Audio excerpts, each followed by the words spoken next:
Hi, I hope you had a, a good weekend. We're now ready to move on to the second lecture in our series on the civil rights movement.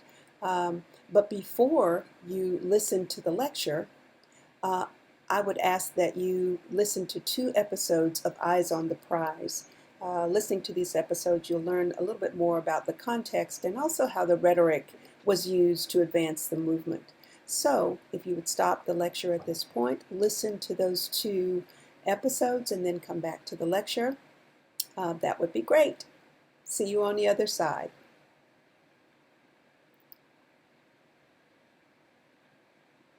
Social movements are rhetorical. They're rhetorical in nature. Their goal is to convince society that it's headed in the right direction, per the name, to move the participants in social movements want to move society to do something, or perhaps stop doing something. But that's persuasion, and it's also strategic. Strategic in that these are intentional acts. They are there are tactics, and there's a plan. So, in that sense, rhetoric lies at the heart of social movements. And in addition to the civil rights movement, throughout the history of the United States, there have been multiple or dozens of efforts to move society, to change society. You had the women's rights movement in the 1960s, 70s, and 80s, Black Power movement, which is the later phase of the civil rights movement. You've got the youth movement, Chicano movement, gay rights movement. Gay rights movement, I would say probably gay rights, gay marriage movement of the 1980s. So social movements are nothing new, or were not new at the time of the civil rights movement. Actually, matter of fact, during the civil rights movement, it was this groundswell of challenges to society and the racial and social hierarchy. Um, so social movements, there are lots of different kinds of rhetorical acts and actions in social movements. These acts are designed to change hearts and minds, and ultimately institutions and laws. Those are the substantive changes that, since we are, in theory, a law-abiding nation, changing laws and legislation, generally the ultimate goals of social movements, getting something enacted in law. Different types of rhetoric in social movements listed here. You've got speeches, you've got essays, you've got singing, you've got slogans, and you've got a kinetic. And we're going to look at a few of these in this lecture. Before looking at the rhetoric themselves, I want to call your attention to a couple of concepts or lenses. Rhetorical purposes we understand, and you've been tested on that, and you know that, and we've actually identified what this looks like in rhetorical text. The rhetorical goals of social movement rhetoric relate to rhetorical purposes. They intersect very, very closely. They're closely aligned. So you have listed here transform perceptions of reality. So things are going on around us, past and present, future. And so there's a debate between, actually, protesters are trying to get society to see that what had happened in the past is no longer sustainable, or what's happened in the present is no longer sustainable, and it's wrong. So in that sense, it's talking about it in a way to change people's perceptions. They also want to alter perceptions of people who are protesting, right? Because sometimes protesters, individuals who are part of the movement, become the targets of attacks. And so what social movement folks have to do, one of the rhetorical goals, is to show the victims, to show that protesters, victims, or even the opposition, to show them in a light that advances their cause, right? So the protesters aren't just rabble-rousers. The protesters aren't just trying to make trouble. The protesters are not just people who have nothing better to do, right, and who don't mean society well, but the protesters are patriots. In the case of the civil rights movement, really patriots who were trying to get America, or the United States, to live up to its ideals of freedom and justice and liberty for all, legitimizing the goal of the movement It's just getting people to see that what the movement aims to do aligns with the nation's values. And then another part of the movement, another goal of social movement discourse is to tell what we ought to do. I mean, if this is wrong, then what should be done about it? Should legislation be passed? Should certain social practices be abandoned? And then, of course, the internal rhetoric and goal of the social of a social movement is to get people to mobilize for action. You want to, I mean, in a democratic society, you need a critical mass of people. So you've got to attract people to the movement and keep them energized, and also pressure the opposition to if not join you, to give serious consideration to what it is that you are trying to achieve.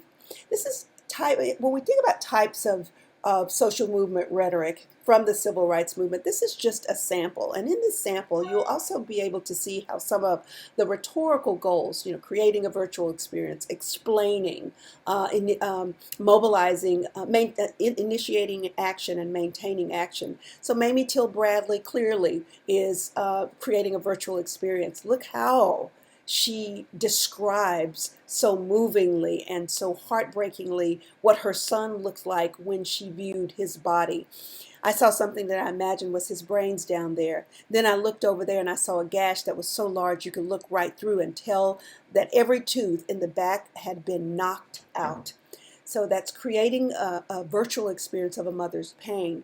The white ministers we've studied and looked at, and these are the ministers who, upon seeing, and these are ministers in Birmingham, upon seeing the marchers and the sort of the nonviolent protest, were upset and perceived it as chaos, and they began to commend the news media, and they began to commend the law enforcement for being restrained, and King actually read this and took it as an opportunity to address a widespread perception of the movement, and that is that people are coming in, riling people up, and encourage them to go in the street, and it's just chaos and unwieldy and unmanageable.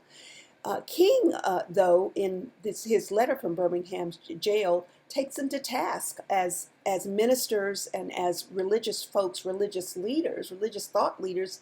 He says, I'm sorry to say that they failed to express concern for the conditions that brought about the demonstration. So he's accusing them of taking a real superficial view of the demonstrations and not looking behind the injustice of the treatment of this group of citizens. And then you have the iconic "I Have a Dream" speech, and it's clearly where this is Martin Luther King is explaining, goes on and to explain nonviolent direct action. He's clearly trying to initiate and sustain action at the March on Washington, and this is sort of a culminating paragraph in his "I Have a Dream" speech. He tells them to go back to their respective places in the South and go back to the slums and ghettos of the North, knowing that somehow this situation can be changed. That line there is specifically kind of maintaining action. It's been a while since 1956. People are getting tired. People have been beaten. And so he's encouraging them to sustain their action, to maintain their action, and even initiate action as well. So here is another of King's an example of his rhetoric, and this is an essay, a written essay, actually a book, "Why We Can't Wait," which is a manifesto of the movement. It justifies the movement, and the excerpt I have here is from chapter 2, "The Sword That Heals," and it's where he talks about nonviolent direct action. Anyone who didn't know about the philosophy and the strategy would look at masses of quote unquote Negroes taking to the street and see it as chaos. But he takes in this book explains how very deliberate it is and how very moral it is, and how the marchers are encouraged, or it's mandated that they not fight back, and that they they exercised restraint. The doctrine they preached was a nonviolent doctrine. It was not a doctrine that made their followers yearn for revenge, but one that called upon them to champion change. It was not a doctrine that asked an eye for an eye, but one that summoned men to seek to open the eyes of blind prejudice. The Negro turned his back on force not only because he knew it could not win his freedom, he could not win his freedom through physical force, but also because he believed that through physical force he could lose his soul. So there is this concern for maintaining this moral high ground and protecting and not corrupting the soul with violence. And all of this is part of shaping the perceptions of the movement and their actions.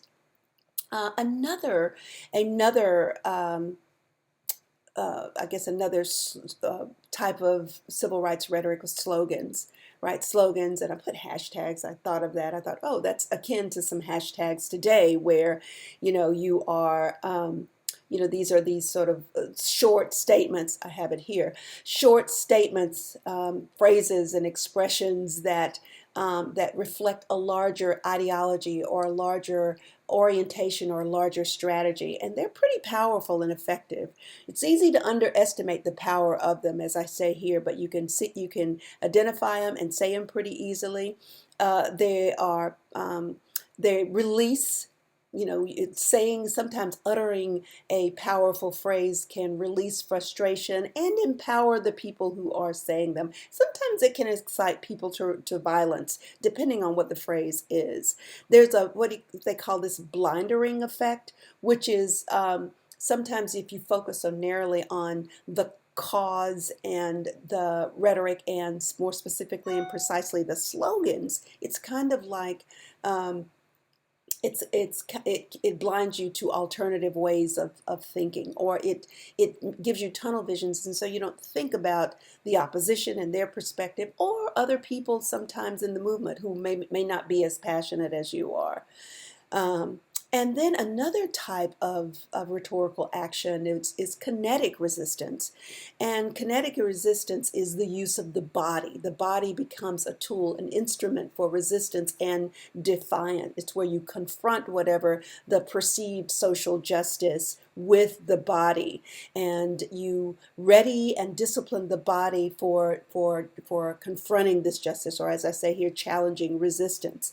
And you also can, in some cases, and must, the civil rights movement protesters did, especially those that were marching in the streets and those in the sit-ins, discipline the mind and the body to withstand attacks, because there's this natural inclination when you're attacked, especially your physical body, and it hurts, you want to launch, you want to lash out.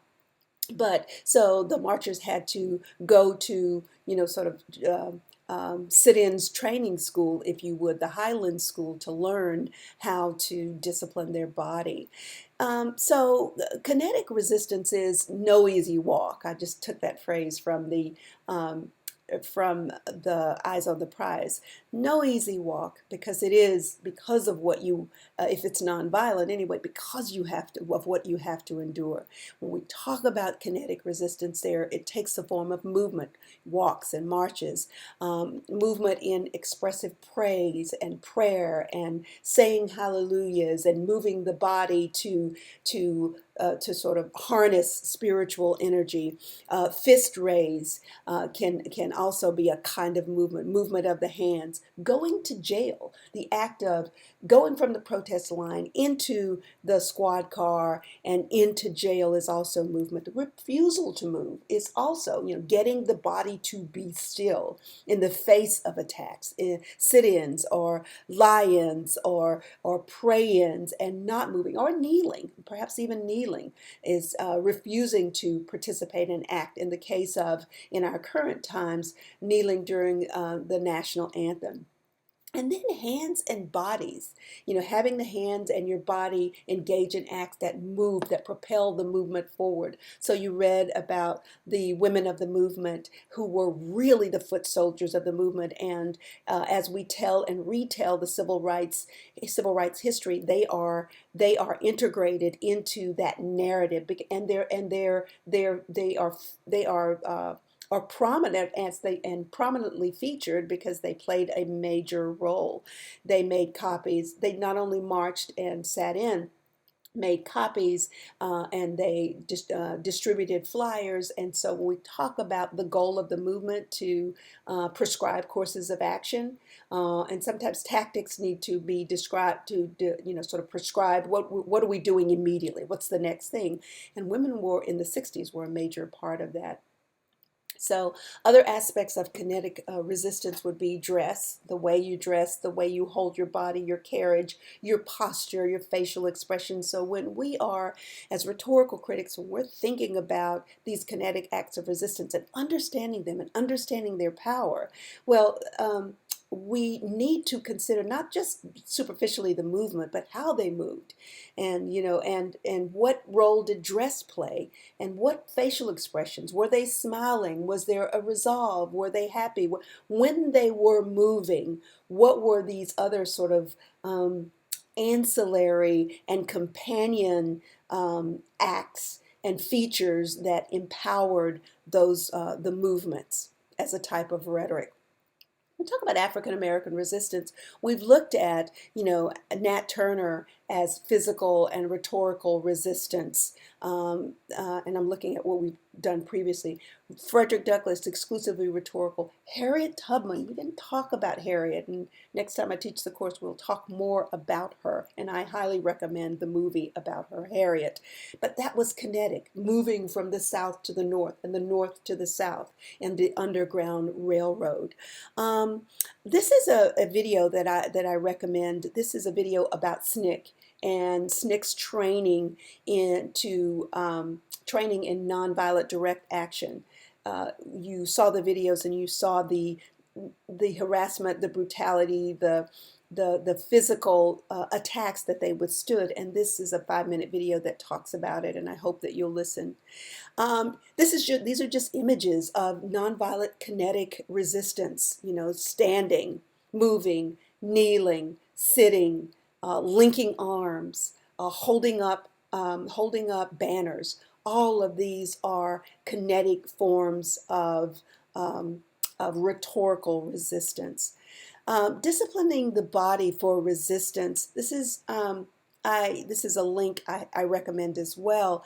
Just shows how they were trained in nonviolent tactics. And so this is a website. It's not a video, but this is just a website to show how they were trained and prepared to endure the abuse and assault that you saw in the drugstore counter. This is just another going to jail, another kinetic resistance. Today we have, athletes. It's gonna see if I can open that.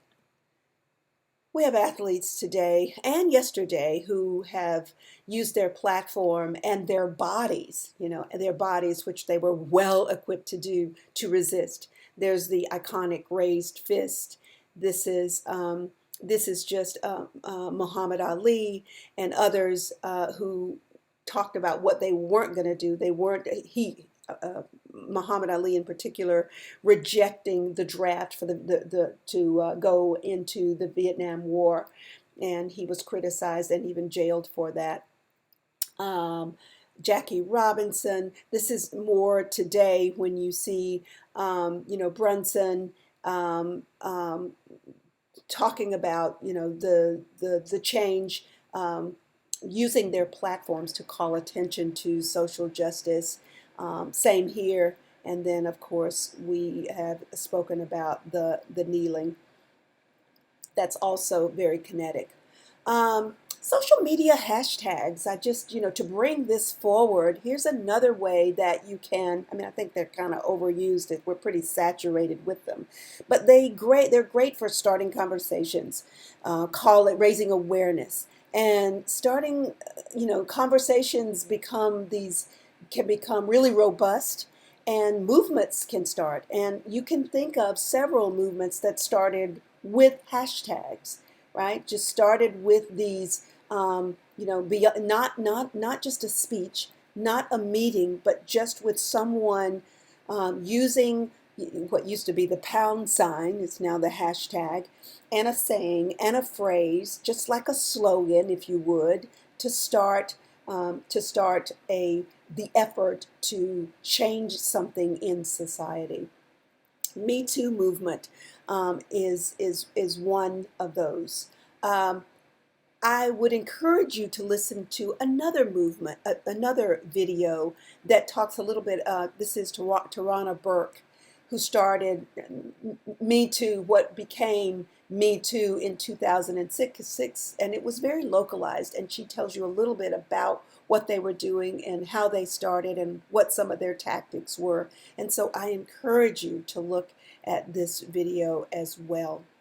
I have a journal assignment that I'm going to create another brief lecture, or at least it's not a lecture, it's just explanation of the journal assignment. I didn't want this to get too long.